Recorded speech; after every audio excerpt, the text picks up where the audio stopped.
স্বামী স্ত্রীকে তার বাবা মার সেবা করার জন্য বাড়িতে রেখে দূরে থাকতে চায়, অথচ তার বাবা মায়ের বয়স এখনো ৪৫ পার হয়নি। স্বামী স্বামীর কাছে থাকতে চায়।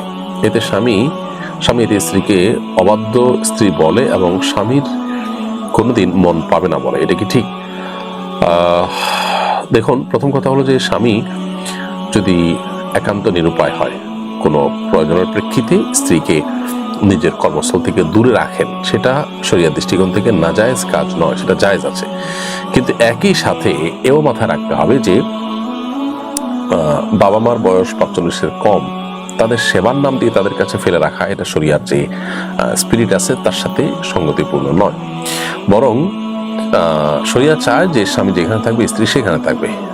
বিভিন্ন কারণে অথবা নিরুপায় হলে অবশ্যই স্বামী স্ত্রীকে দূরে রাখার অধিকার স্বামীর আছে, কিন্তু স্ত্রীর যে হক, তার যে অধিকারগুলো আছে সেগুলো যেমন আদায় করতে হবে, ঠিক একইভাবে দূরে ফেলে রাখার ক্ষেত্রে যৌক্তিক কোনো কারণ থাকা দরকার। অযৌক্তিক কারণে তাকে যদি ফেলে রাখা হয় তাহলে এটা অবশ্যই স্বামীর জন্য অনুচিত কাজ। এখন বাবা মার সেবা করাটা প্রথমত স্ত্রীর জন্য সেভাবে অপরিহার্য নয়, কিন্তু নৈতিকতার কারণে স্বামীর প্রতি যে তার ভালোবাসার দায় আছে, সেই জায়গা থেকে অবশ্যই তিনি শ্বশুর-শাশুড়ির খেদমত করার সর্বোচ্চ চেষ্টা করতে হবে, সেটা ভিন্ন বিষয়।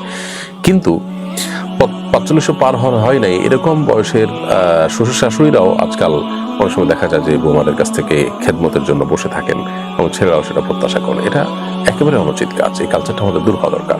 তারা অপারগ হয়ে গেলে, তারা বয়সে সিনিয়র, সেই জায়গা থেকে অবশ্যই তাদের খেদমত করার চেষ্টা করতে হবে, যেটা স্ত্রী করা উচিত।